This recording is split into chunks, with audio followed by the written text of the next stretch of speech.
Can you dig it?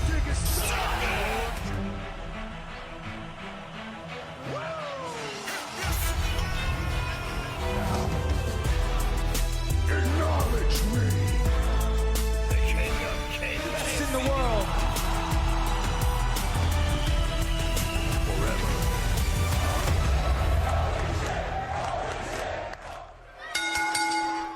This is Wrestling Crossroads. We are live, so a little bit of things are messed up as we didn't get the recording up and going. Brother Pyro, please repeat what you were saying. Season 5 comes with a lot of big additions. We are re-adding AEW to the brand for a few shows. Yes. TNA will now finally make its debut here. Mm-hmm. We are adding 2 new members of the Wrestling Crossroads family, that being Tank and Cursed. So excited to have them join us. Larger social media presence here, and as you guys have noticed, we're going to start doing a lot of live streams and recordings for all of you, so you can watch us all.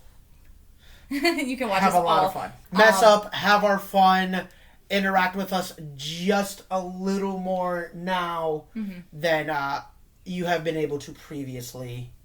We look forward to all of y'all's involvement. Mm-hmm. Now let's talk our Super Bowl. Before we get to that, obviously with us missing the recording starting, we do have Desario with us. So he is here for that. So getting us started off is actually going to be Desario.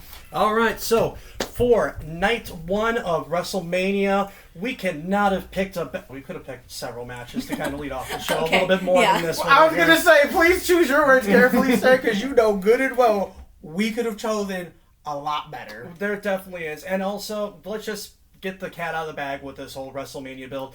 A lot of these matches have not felt WrestleMania worthy. No. For the most part, a lot of this build has been very lackluster, to say the least. And a lot of it can be attributed to injuries or whatnot, or alleged injuries, so to speak. But we'll get into that one a little bit later on. So the match that we got coming on is a 6-man tag team matchup featuring the Usos and everybody's favorite megastar singing LA Knight, yeah! Taking on Kmart's version of the Vision. Logan Paul and Austin Theory. Dude. And IShowSpeed. Tell me when I'm telling lies. Okay, Punk. Anyway. No, he's not wrong. I promise you. If the Vision wasn't so plagued with injuries, they would have a better show spot on this card. I mean, we do have somebody from the Vision that has been cleared, but they had no plans for him going forward into this. Yeah, I'm pretty sure that's because by the time that he got cleared, it was just a little too late to insert him anywhere. Yeah.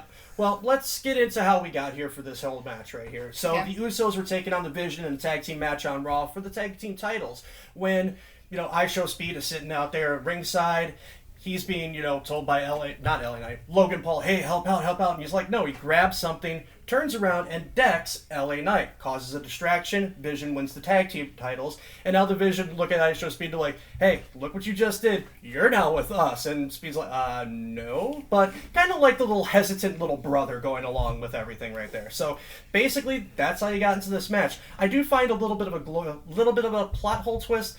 Doesn't Jey Uso really hate LA Knight? But he's willing... The enemy of my enemy is my friend? Yes. They have Yes, as much as he dislikes Knight for getting involved in family business, Jimmy and Knight have a good relationship. And, Jimmy is the only one that's going to be able to talk Jey into doing anything. But let's be real. Jimmy has a good relationship with basically everybody outside of CM Punk. And even then, I feel like that's getting a little better. Yeah, for the most part. But for the most part, Jey really realizes Knight isn't necessarily the problem. You're just kind of in my way. Is what it boils down to. And right now they have a very common enemy in the Vision. All right. Because screw the Vision. Great. Going into predictions for this match, it is literally 50-50 on predictions for this one. We have 4 people going with the Vision, 4 people going on with, Uso Night. I think that's be a nice little card right there. Like, here, I'm driving my Uso Night. Yeah. Only you. Only you. Oh, we did. So, anyways, let's see, who is all going with... So, we got Flash going with the Vision. Mm-hmm. That's Hex, Cauldron. Hex and Cauldron. And then we also have Brother Pyro over here going with the Vision. So, talk to me about the Vision. Why are you seeing in them? See what I did there? Wordplay. Haha. The dad jokes. Yeah. I mean, it makes sense. I mean, he's got an 18-year-old sitting at home. I'm so used to Ridicos's dad jokes on his live stream that hearing any other dad jokes just kind of blows my mind. Anyway, I'm not going for the Vision because I see anything special in them. One, they have the underhanded tactics. Two, if we've been paying attention to the build-up this week, Jey Uso has definitely gotten himself in some hot water.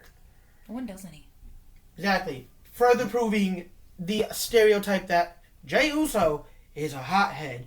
He's going to find himself in another hothead situation in which he's not going to be able to get on the same page as his team. Mm-hmm. Think back a few weeks ago. Okay. The introduction to the Brass Knuckles. He cost his team the match. Yep. Because he didn't stop to think about all the possible actions and outcomes that could align with his choices. We're going to see that at some point in this match, and I know it. And either he's going to cost the team because he's not thinking straight, or because he's going to get so upset, he's just going to walk away. Okay. Leaving the 3-on-2 advantage. And regardless, when you really break down the dynamic of this match, Jey Uso being the unpredictable little sparky that he is, you've kind of left yourself in a 2-on-3 handicap match. More so than a 6-man tag. Okay, I could see that, but... You could also look at the same on the flip side as IShowSpeed is a celebrity that has said multiple times, although he has been in the ring a couple times, he doesn't know what he's doing. He would prefer not to be in the ring. He has been training quite rigorously. I know they had the training montage for him with the Vision, but outside of that, working up to getting to this point, he's also been shown to be training with guys like Randy Orton. Yes. However, yet again, 2-on-3. That's what we're looking at with this. Oh yeah. Do I feel he's ready for the moment? Probably not, but his performance in this match will truly tell how ready he was. This is going to get as big of a pop with him coming out as, all of NXT, Stand and Deliver. It's going to be entirely dead. Oh, that was rough. I wonder if that's why the first hour of Mania streams on ESPN. And actually, that's where I'm kind of leading into my prediction here, because you do have that first hour going free on, ESPN 2, I believe it is, for the first one? Yes. So ESPN 2. And of course, you got the celebrities on there, which are going to draw some eyes onto there, but you also want to kick off WrestleMania with a feel-good moment, and what better way than to sit there and beat the living crap out of Logan Paul, who I'm pretty sure 98% of the American audience, and maybe worldwide audience, hates that guy's guts. Valid.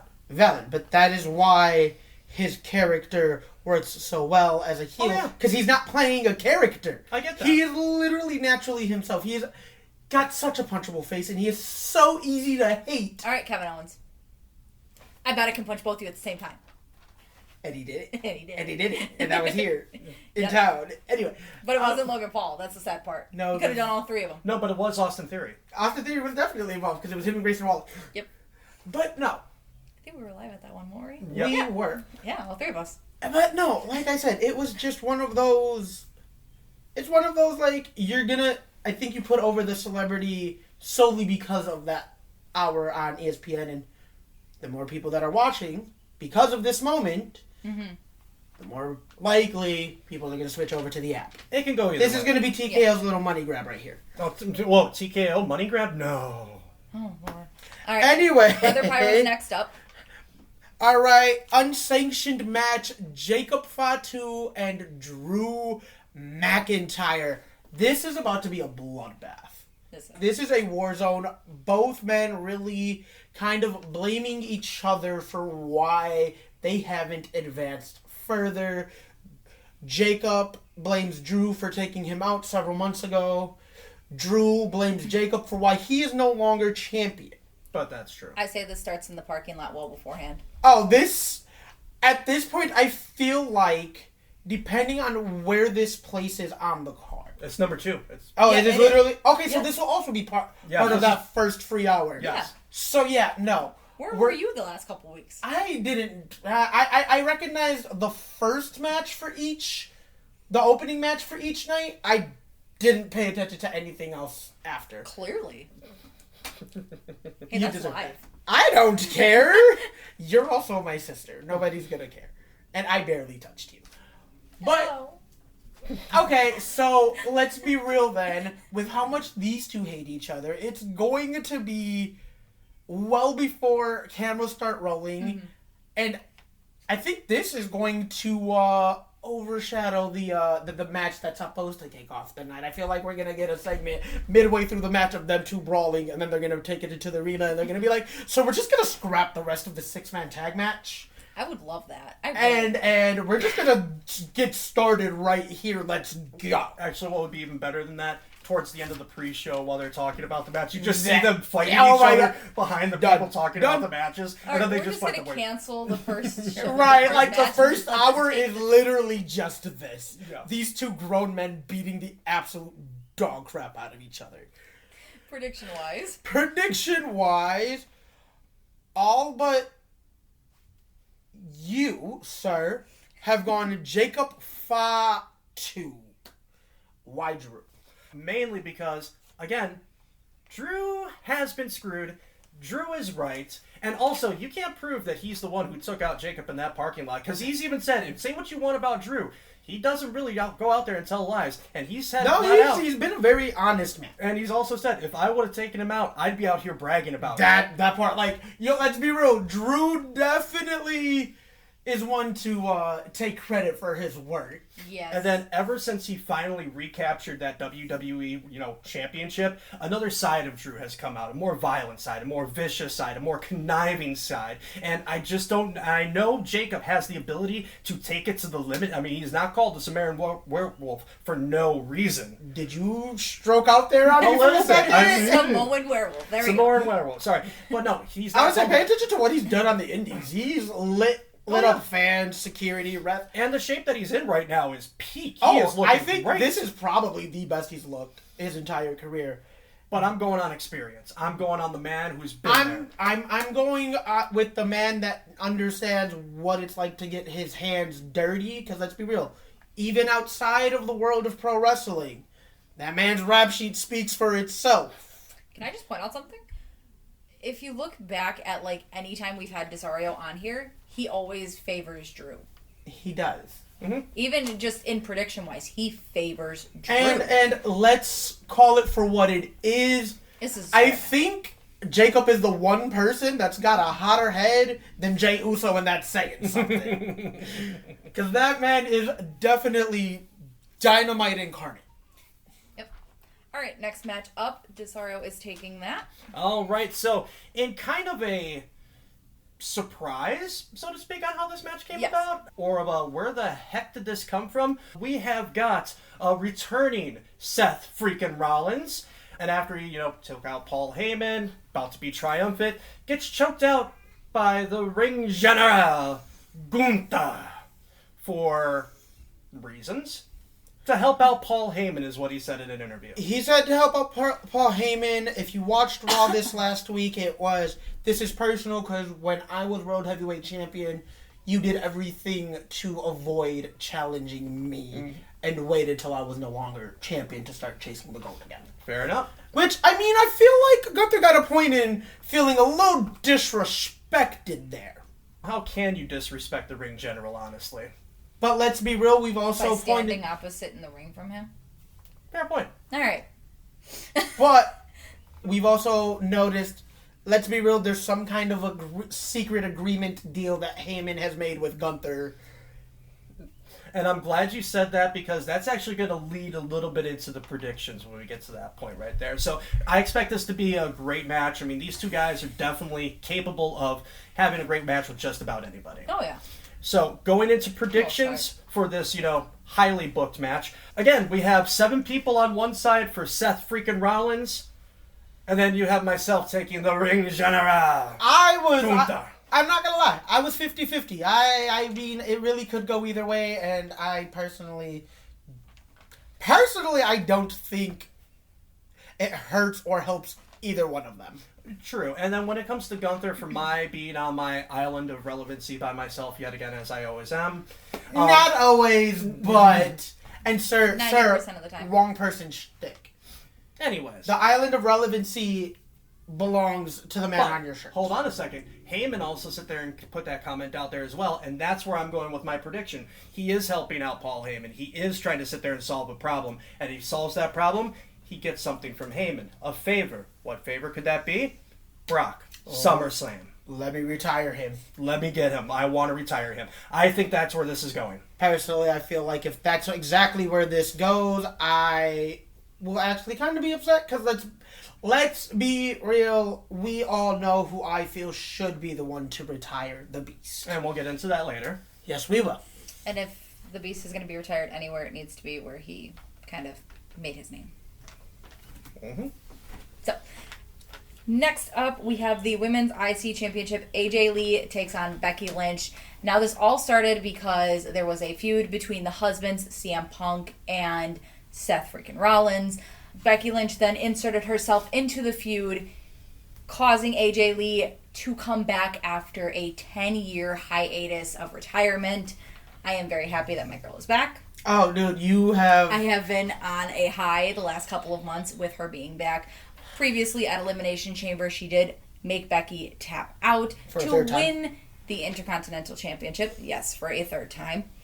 Thus leading us here, Becky is very pissed off. She wants her title back. She believes that she never should have lost it because she's the greatest of all time. It's not just her saying it, right? Nope. The Bleacher Reports say it. ESPN says it. Mind you, this crash-out version of Becky is just hilarious. Oh my god, it has been highly entertaining, I'm not gonna lie. I think my favorite promo so far is AJ telling Becky that she's also her daughter's favorite wrestler. Oh my god. Because then, you really, back in the Divas era, you really didn't get to see them be that personal. I mean, you got to see AJ do it a little bit with Caitlyn, but you couldn't dig deep like that until you got past the Divas, evolution of things and into the women's revolution. Yeah. So now with her being like, hey, I can bring up your daughter and I'm not going to get, killed in the back for this. I'm going to do it. Going into predictions, all of us but you go AJ Lee. I'm noticing a theme so far with WrestleMania right now. Really? I'm noticing a very big theme here. I'm feeling very much, singled out by everybody right now, and I don't know why that is. But to go with Becky. I'm about to get somebody. Exactly. You knew exactly. Yes. So, the way I'm looking at this, AJ's had her number. AJ's had her number 3 straight times right now, and I'm only going to call it 2. Granted, you had the tag team match, and even with it being War Games, yeah, she had 3. I'm only counting 2 Survivor Series and the singles match right there. Okay. The third... See, if I'm going to call it, if I'm going to say the 2, I'd go with the mixed tag match, and Chamber. Pick and choose. Yep. Not, because Survivor Series really... Everybody had a hand in it. Yeah, so okay. I feel like that one was a little more on the personal side. Yeah. But to kind of go along with this, if we're doing it like a Hollywood movie, Act 1, Act 2, that part doesn't really matter. The one that everyone remembers, Act 3, this part of the match. And Becky has not been able to get her shine back. AJ being champion, great feel-good moment, great time, great things for her. I'm so happy she was able to come back to the company and actually get a title that she earned and deserved. Yes. But Becky's there, and Becky needs that belt. Becky deserves that belt as being the best women's wrestler on the roster today. AJ Lee's also undefeated at Mania. Becky Lynch main evented WrestleMania. AJ Lee went against every woman on the roster when main eventing WrestleMania wasn't a thing for women at the time. Do we not remember the Divas, Vicky Guerrero Divas Invitational? She beat every single one of them. And I'm sorry, former Women's World Champion Naomi was the one she tapped out. And she did it without her bodyguard. Tell me when I'm telling lies. Fair enough. Oof. All right. But that's good. I like it. Yo, okay, so the much heated debate between these two. We love it, guys. I'm sorry, but a 5-minute, not even debate between us kind of is water under the bridge when it comes to a 20-minute pyro rant. Mm-hmm. I'm just saying, I love the back and forth here, guys. It's like, you guys are both really trying to solidify why your person should be the one to go over. Personally, I think I love everything that Becky has done. Calling her the best on the roster right now might be a bit of a stretch. Top 3 for sure. Top 2 for sure. I think it's going to be solely because with AJ as champion, you're going to see a lot more opportunities for a lot of other women. Yeah. Think about it. That's what Bayley wasn't right. That was her big thing when she was Divas champion, was giving the women a chance to shine. And so let's be real. AJ laid that groundwork that led to, or helped put together a lot of that groundwork that led to Becky's main event spot. Mm-hmm. Now, with that being said, again, Becky has also 100% helped pave the way and has picked up a lot of where Becky or AJ has left off in laying a lot of groundwork to set up the next generation of women's stars. Oh, and also helping to set up the current generation. I mean, look what she did with her work with Maxine. Look at the work she did with Lyra, with Tiffany. She actually made you care about Lyra, because for the longest time, nobody really cared about Lyra. Do we still? We care about her a lot more. We care about her a little more than we did about a year ago. I'm still kind of the same. The fans primarily do care about her just a little more than we did about a year ago. But yes, with that being said, though, think about it. Bayley, since the pandemic, really, or 2 years ago when she lost the title to Nia? 2 years ago, yes. Yeah. Hasn't been seen or booked in any type of relevancy for a hot minute. Damage Control. The feud with Damage Control when she won the title. That was after. So she won the title. She won the titles from Damage Control, but then a few months later she dropped it to Nia. Okay. Because Nia won. SummerSlam. Yeah, because Nia won. Because she won the Queen of the Ring. Oh, So that's again, where we're at. since then, Brain had to. she hasn't really been booked in a light, in the best light. Yeah. AJ wins the championship. Bayley has a shot at gold again for the first time in 2 years. But Bayley and AJ already went up against each other, and AJ won. In NXT, like 10 plus years ago. No, it was recent. No, outside of this IC title match, the last time was Divas title. Bayley was still in NXT. Okay. Bayley was still Hugger, and I am your favorite wrestler's favorite wrestler. So to see the growth there, and now I feel like, again, AJ's just going to continue to do what she does best. I'm going to set up the next man behind me. And there's so Becky many beautiful matches isn't going, that come with her being right, champion. and we've seen Becky take on 90% of the roster. There are still so many matches left on the table for AJ, and putting the title on the line is just going to make each match that much more special. Mm-hmm. Fair enough. I just always feel that a heel champion is a better one for the chase. That's all. And for the most part, I don't disagree with you. But legendary ones also do a great job at it too. Sure. And again, when was the last time we had a relevant Divas champion? Because, like, I know Charlotte was the last official, but even then, going into that, nobody really cared for that title reign. Nobody cared for the title reign before that. Nikki's. AJ was the last real champion of that era when it came to the win. Mm-hmm. So to see her finally have a full circle moment and be able to recapture that glory, I think we, the fans, want to see that just a little longer.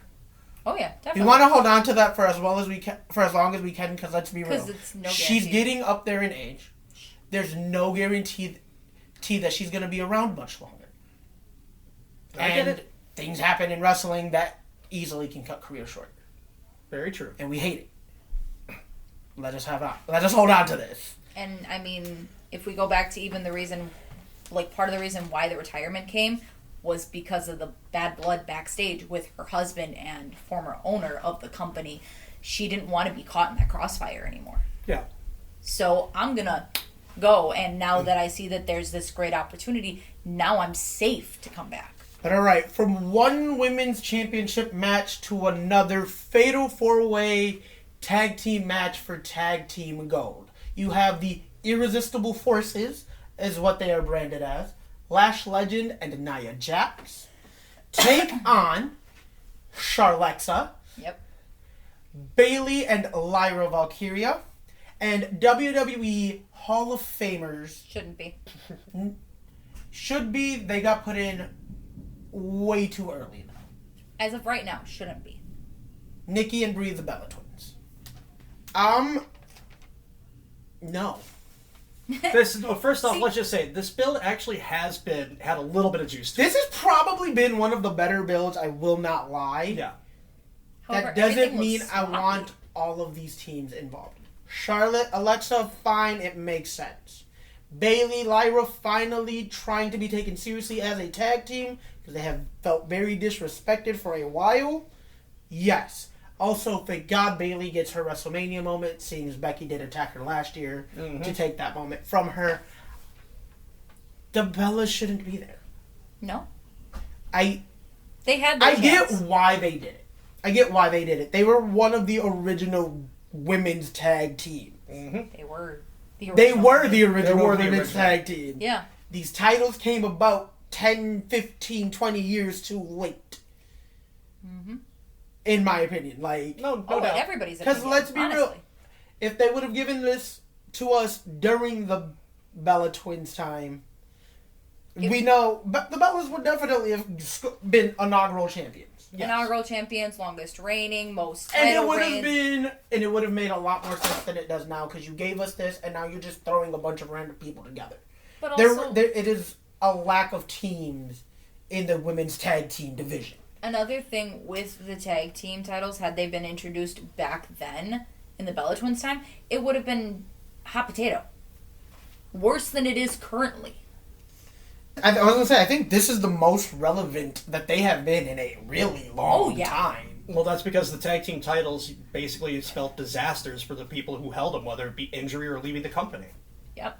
Getting released. Oh yeah. Leaving, definitely. getting released, injury. It was, I compare it to the, I think it was the Continental title in AEW, yeah. where literally every wrestler that has held it has ended up injured during their reign. Yeah. Either during or right at the end, so they had to drop it. Or they were injured because of the final match. It was injuries happening during the reign. Because, let's be real, the last time they were really relevant, Naomi and Sasha, what happened? They win, they walked out of the company. Hot potato, hot potato, hot potato, hot potato, hot potato. Kabuki Warriors, kind of. Then we got injuries. Hot potato, hot potato, hot potato. And now we're here. No, Charlexa had a good run. Yes. But it still leads into the moment that we are having right now. I know. They helped make it relevant. They helped make it. There you Yes, go. they helped regain its relevancy. Which Because I love. Think of the names that go into Charlexa. Charlotte Flair, most women's title runs ever. Stop. She hasn't had a title in freaking forever. She hasn't had a singles title run in God knows how long, which I'm okay with. But still, 14 times is absolutely insane. Mew and I have broken down those title reigns before, Yes, we have. Desario.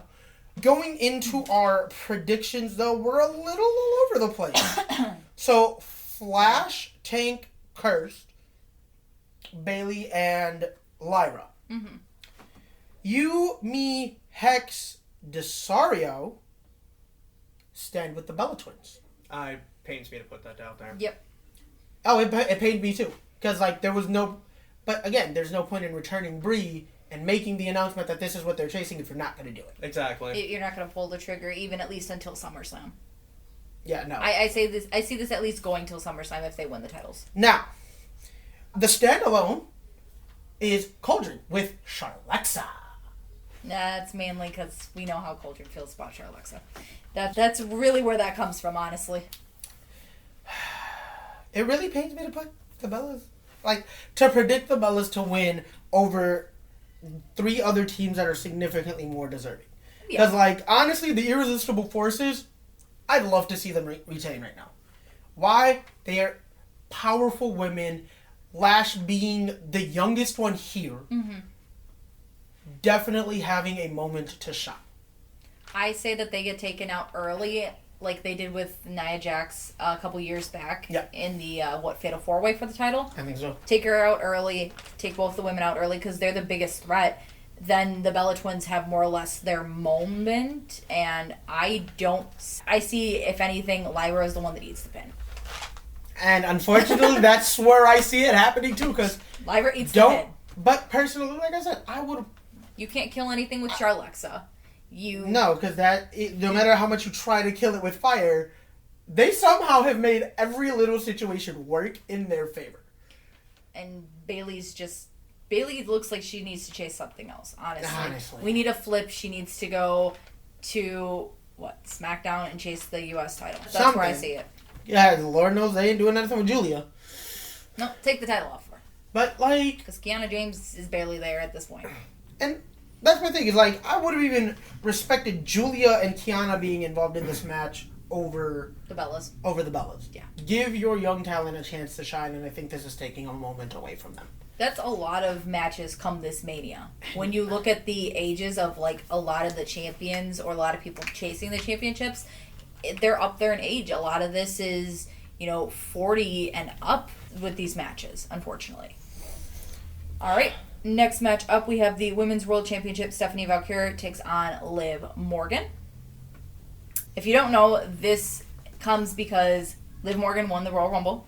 She chose Stephanie. It did take her a couple weeks to choose between Stephanie and Jade. She let you think it took her a couple weeks. Let's be real. She knew who she wanted from the very beginning. You saw the writing on the wall even before Rumble. So this now has come to sneak attacks, talking about each other's families, talking about how they grew up, who has put in more of the work, and it's just gotten insane. Can we talk about that very cringy Britney Spears-esque music video that she we're not going to talk about it. I'm leaving. Desario gets completely out of frame. No, I'm done. No, I don't blame him because that was very cringy and unnecessary. That's why we're not going to talk about it. All right. Well, you say we're not going to talk about it, but you do realize she's performing her theme song at Mania, right? I'm out of here. I wonder how much auto-tune had to work in order to get her voice even somewhat passable for that. The same way that they had to do with the Bellas. I'm just saying, Remote and Fearless can't sing worth a damn. So I'm just saying, go from one tone deaf to another. We are going to see her have this as her entrance song come Mania, come match time. And if I read it correctly, I believe she's coming out, microphone and all, singing her own damn song to the ring. Lip syncing. You know what I see? You're not Chris Jericho, bro. I need there to be a police officer squad car at the end of the ramp so that they can just get taken away. Because we don't need that. No, that's all I'm saying is we don't need it. My guy. Anyways, this is where we're at. So we have the predictions, and they go as followed. Myself, Brother Pyro, and Hex are all choosing Liv. Everyone else stands Stephanie Vaquer. La Primera is going to come out of this. I have a feeling if this match would have happened on night 2 and the Dom Finn Balor match happened on night 1, I would have had a completely different way of this going with how the outcome would go. Okay. But please fill us in, man. I wanted to see Dom kind of screw Liv, turn Stephanie heel to make her that badass persona right there, because Liv is getting cheered whether we like it or not with her persona, and this music video is only going to heighten that type of popularity. So you do a little bit of a double switch, keep the title on Stephanie. Dom still has his heat. So you're going to do to Liv what they did to Rhea? Yeah. They're really just gonna copy paste. That's what I said. That's what I thought would happen if they were going to be switching them for those 2 nights. Okay. What I'm seeing now is a very specific scene that happened a couple of weeks ago on Monday Night Raw. Hey, Roxanne, we kicked out Finn. Where do you stand on this? And she was the one that was brought in by Finn Balor. She screws Liv. Stephanie retains. That's how I see this one. See, going. I but think you're trying to screw Liv and Liv taking the title because it backfires. it's gonna backfire because let's be real, that's really what we've seen. And when it comes down to it, we all know where this story is going. It's going to lead to Raquel, Liv. SummerSlam. Like, we have seen that.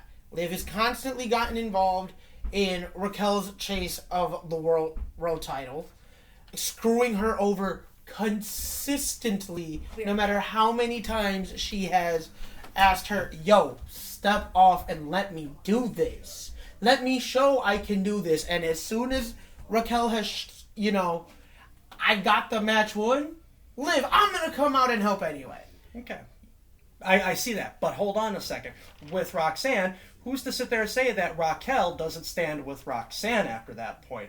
Thus, again, Liv becoming the good guy, Judgment Day still having that whole thing. Yes, but here's my thing, is this storyline's payoff, and the only true payoff is Raquel winning the big one. But you gotta have some layers to go in there.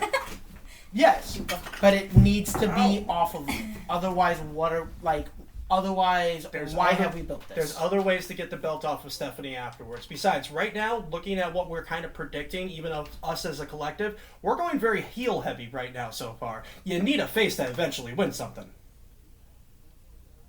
We've established that. Yeah, so that's why I'm going Stephanie winning this one. I mean, AJ's a face. AJ's face. The Bellas are classified as faces. They're not.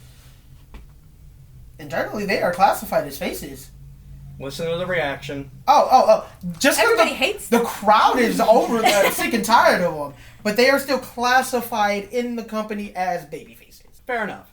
So, are we talking how we, the fans, feel, or are we talking about how they are actually recorded within But the company? we're also seeing examples, especially recently, where the crowd reaction and things are actually starting to turn characters from where they were being solidified before. And we'll get into that a little bit later on with another match that's going to be on the card. Okay. All right. But let's go in to our main event of night one. A story that could write itself. I mean, And then you jacked it up.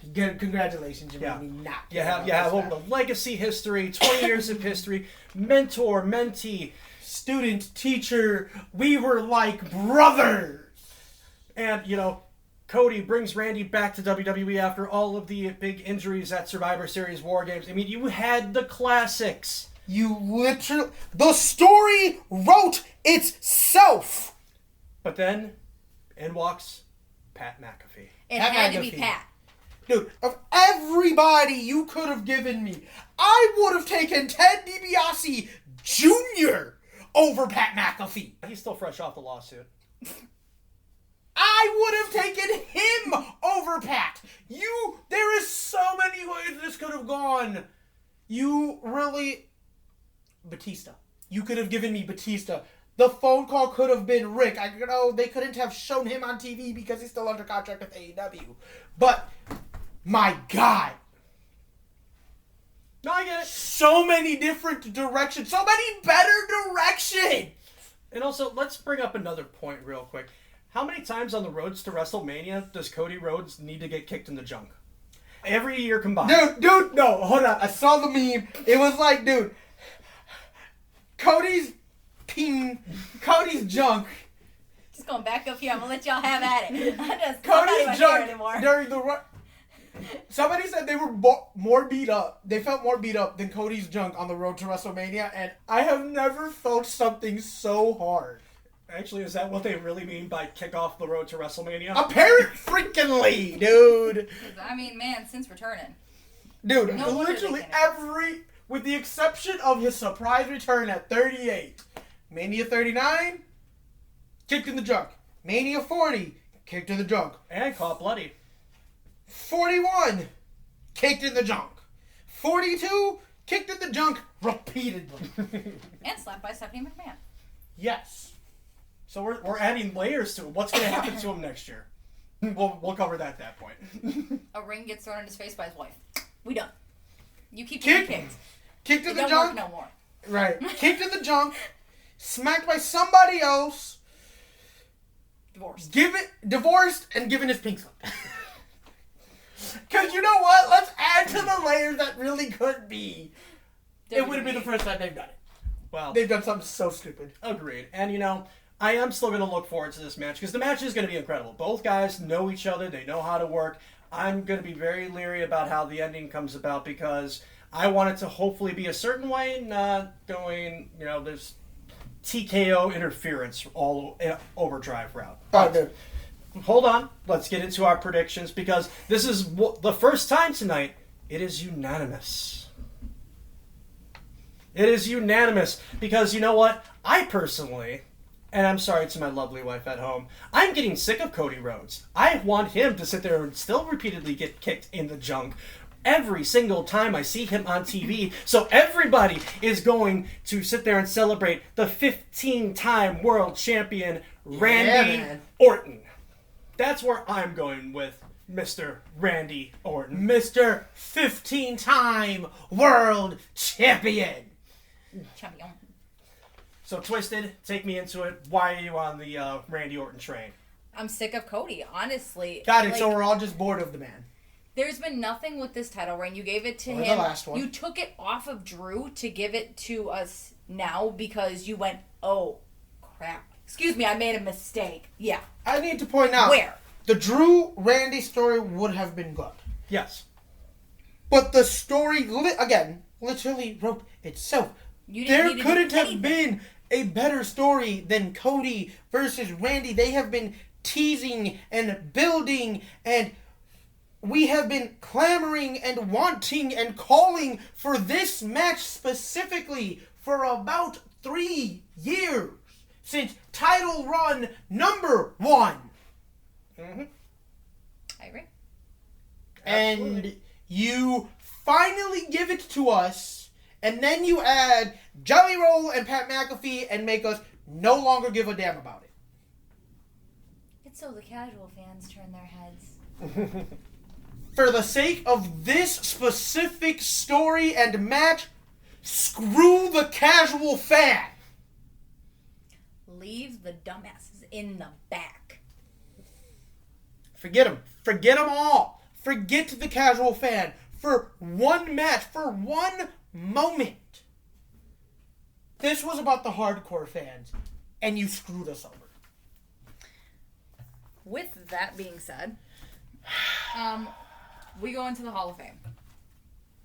At 11 o'clock tonight, folks. Thank you, Desario. So we'll be up to like 3.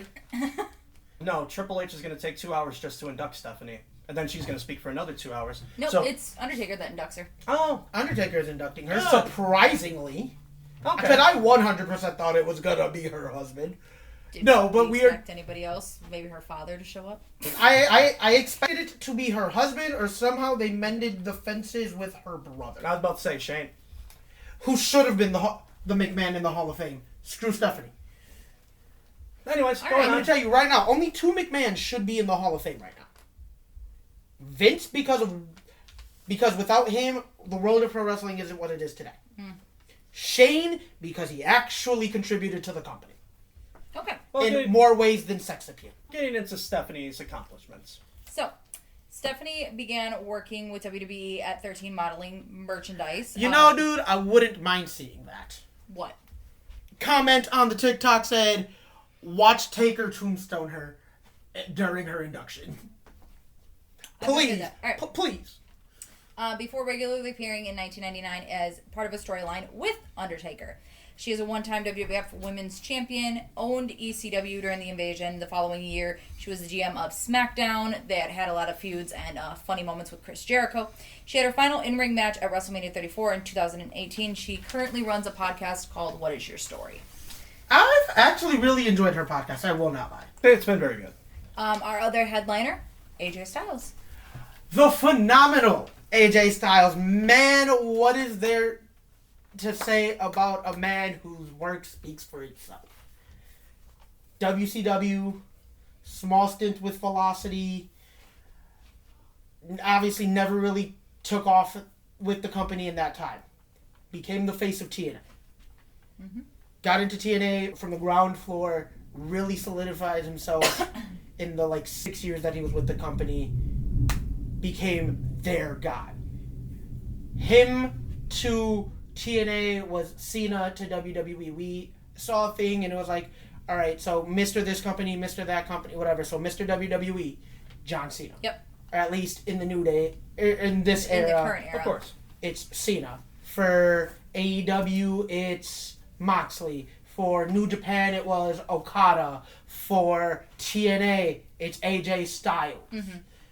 And I think at one point, I think they had Mr. Ring of Honor, and I believe it was Kevin Owens. Kevin Steen at the time. Christopher Daniels also could have been. But, this... So, let's see. We've had the TNA stint where he's captured the X Division title, I think, second most times, only to Chris Sabin. Sounds about right. Chris Sabin is the only 10-time X Division champion. Jesus. He's been tag team champion on numerous occasions. World title runs that were actually relevant for TNA. Feuds with guys like Bully Ray, with Jeff Hardy, with Matt Hardy, with Kurt Angle, Samoa Joe. The list goes on. From TNA to Ring of Honor, in which he became Ring of Honor champion at one point. Ring of Honor tag and trios champion with the Young Bucks. Went on to New Japan. IWGP World Champion, where he has put on some classics with Shinsuke Nakamura, with Omega, where he led the Bullet Club post Finn Balor's departure. Mm-hmm. 2016, the moment fans never thought we'd get. In at number 3, AJ Styles. The debut and the retirement at that one event, his full circle moment. This man's career speaks for itself, and I could go on for about an hour about the man. Yeah, we ain't gonna do that. We're not going to. Me and Desario were talking before we started getting all of the fun started, and we were like, yeah, no, this man, that, him alone, his resume alone can take about a 45-minute segment. Yeah, definitely. This man's accomplishments, what he has done with just being a strong representative for every company that he has been attached to, inside and outside the ring. You don't speak pro wrestling without, especially in today's age, without speaking the name AJ Styles. The Phenomenal One, I don't think is just an in-ring moniker anymore. No, absolutely not. That is truly how that man has established his career and his lifestyle. And I could not be any happier or more proud to find a more deserving person to headline the 2026 class of the WWE Hall of Fame. All right, next up, Desario with Demolition. Okay, now, taking y'all back to the 80s, y'all. Fun. You're the only person on this podcast that would remember that time. Exactly. So let's take it back to the 80s. Now, back in the 80s, we had legendary tag teams, more so than we have right now. Tag team was a very big staple, and not only WWF at the time, but also the NWA and all throughout the territories. One of the most popular teams before I get into Demolition was a tag team that was in the NWA known as the Road Warriors, Hawk and Animal. They ran roughshod. They actually got a term named after them called the Road Warrior Pop, where the roof would basically explode when they came dude, if out. it was a cartoon, the roof explodes and lands right back on the building. But WWF needs to have their kind of answer to the Legion.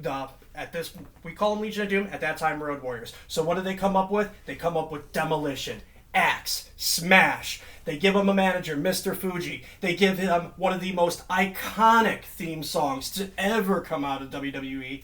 and then had him run roughshod over everybody. Their outfits were inspired by Mad Max 2, the guy named Lord Humongous, with spikes and leather all over. They just looked so intimidating. They were a team built for you to really hate. So, of course, what happens? The fans start to love this tag team. They want to sit there and see more of it. Just like Undertaker, he was meant to be scary and intimidating, but because of how dominant he was, people just started to love You them. gravitated towards that level of dominance. You gravitated towards that level of, I can beat you with ease. You gravitated towards the character. Exactly. And so with this team, prior to turning face, they got their first taste of tag team gold by beating Strikeforce, Tito Santana, and Rick Martel. Oh my God. And they ended up having one of the longest reigns with that title at 429 days. Only 3 teams have lasted longer than that. Can you name those 3? The New Day. That's one. I'm done. That was No. That's all I know. I'm. The Usos? Usos. I was gonna say. Chad, help him out. I was like, Chad, if you know the answer, please go ahead. Comment. We'd love to see it. I'll give you a hint. I was gonna say, I'm what waiting era? for NXT UK. Mustache Mountain? Imperium. No. Mustache Mountain? Mustache Mountain. I did it! Yeah! There you go, girl. Anyways, Fuji ended up turning on him, going with the newly formed Powers of Pain, turned Demolition face. But then right around this time, the Road Warriors finally made their way into the WWF. And so Came the Legion of Doom, but still being billed as Road Warrior Hawk and Road Warrior Animal. So everybody still knew. But you can't have those 2 teams on the same side. No. Demolition goes back to being evil. And then you get those clashes that go between them. They're pairing with Ellering, the Road Warriors. I feel like Demolition being face, and then the Road Warriors Legion of Doom being heel would have been the better move. But Ellering wasn't there at that point. Ellering came in later. So it was just them by themselves. But anyways, Demolition, especially Axe, started having some really bad problems with his body, so they brought in a 3rd member, Crush. The chemistry in the South just wasn't quite the same. And now that you actually have... It's like when they tried to replace Hawk with Legion of Doom when he packed his bags and left. Yeah. And with it wasn't the same. It wasn't. And with Legion of Doom now being there, the popularity of the Demolition just went down and down and down until... they dissolved with little to no fanfare. I mean, both guys ended up going on and trying to do their own thing. Smash in particular tried to become Repo Man, which was a hilarious gimmick. Love it. I love the reaction. When that card dropped in Supercard, I could have made an entire deck for me, for you, for her, for Flash, and for all of our friends that play. Everybody would have had several decks with how many times I pulled that bastard off of our draft board. I was ready to scream. But, you know, with Repo Man, we'll get onto that later, but Demolition, without them, you wouldn't have the tag team styles that you have right now, and they were a team that could work with anybody. Flyers, muscular guys, you name it. So for that, they were a good deserved. hybrid from Don't mind, man. highlights that I've seen, because obviously I wasn't around during their time or during like the Legion of Doom. Yeah. So from what I have seen for highlights, or for like my own personal research, they were one of the original hybrid teams of speed and power. Absolutely. They were be able to do anything, and like I said, for that... And the Road Warriors were the same way. Very much. Although they were more powerhouse. They were more powerhouse, but you got to see some of that hybrid energy when they needed to. True. So if you're not familiar with that, the Viking Raiders. This was the Viking Raiders before the Viking Raiders. There we go. Very similar. Anywho, on to our next one. Because I'm not here. thank you, Flash. That was Flash, y'all. Yeah, Flash. Dennis Rodman. Dennis Rodman, NBA champion turned wrestler for a night. Or 4 or 5. Whatever because like, let's be real, ain't nobody ever know how to control that man. He was a beast on the court though. Like, that man is gonna pull you like 30 rebounds because he couldn't score worth a dime. But he'll pull down plenty boards. He aligned himself with the NWO in WCW. Yes. And that feud was actually a lot of fun because it was Hogan, him, And First, it started off with Hogan and Rodman. Tag team match, Road Wild, against DDP and the Mailman. Karl Malone. Oh, sorry, not at Road Wild, Bash at the Beach. It was Bash at the Beach. Karl Malone brought in that real-life tension of the Chicago Bulls at the time having won the NBA championship over... Sorry, okay. Over the Utah Jazz. Over the Utah Jazz. Brought in that personal animosity, personal beef into the world of pro wrestling, because what better storylines is there than the ones that blend reality and the world of fiction, as they like to say. Mm-hmm. And this was a match. It existed. All right. It wasn't a bad one. No, it wasn't a bad one. Honestly, if Rodman didn't make it as an NBA player, which still surprised he did, he definitely would have had a career in pro wrestling. I'm not going to lie. Fair point. But into our celebrity wing of the Hall of Fame, which shouldn't exist. You and I have talked about this forever. The celebrity wing needs to be abolished until you finally acknowledge Cyndi Lauper, who has done so much for the world of pro wrestling. Y'all, pick up the pace. Dennis Rodman, congratulations. Psycho Sid. Okay, so another name from the 80s, 90s, and leading into the 2000s. A man by the name of Sid Udy. Thank you. Daddy Lizard. Yeah. Yeah. Sid Udy, better known by a few different names, started off in CCW, made a little bit of noise there, but his main stuff started really happening in the USWA, the NWA, and then WWF. In the USWA, he finally acknowledged the name of Sid Vicious, a name that he took from a Sex Pistols bassist. Had some moderate... You know, that doesn't surprise me.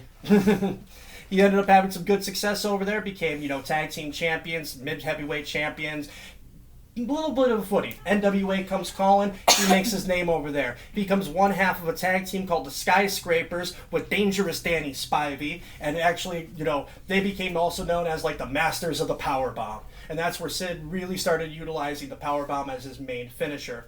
He tried to sit there and break the glass ceiling as a single star, but didn't really get there. So WWF came calling. And so he shows up to be a special guest referee in a match between the Ultimate Warrior and Hulk Hogan versus the Triad of Terror, which was Sergeant Slaughter, Colonel Mustafa, who was basically the Iron Sheik, and Admiral Adnan, who was, the whole Iraq trio that they were doing at that point in time.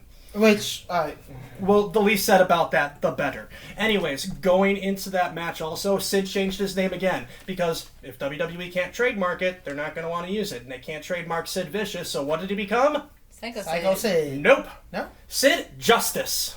No.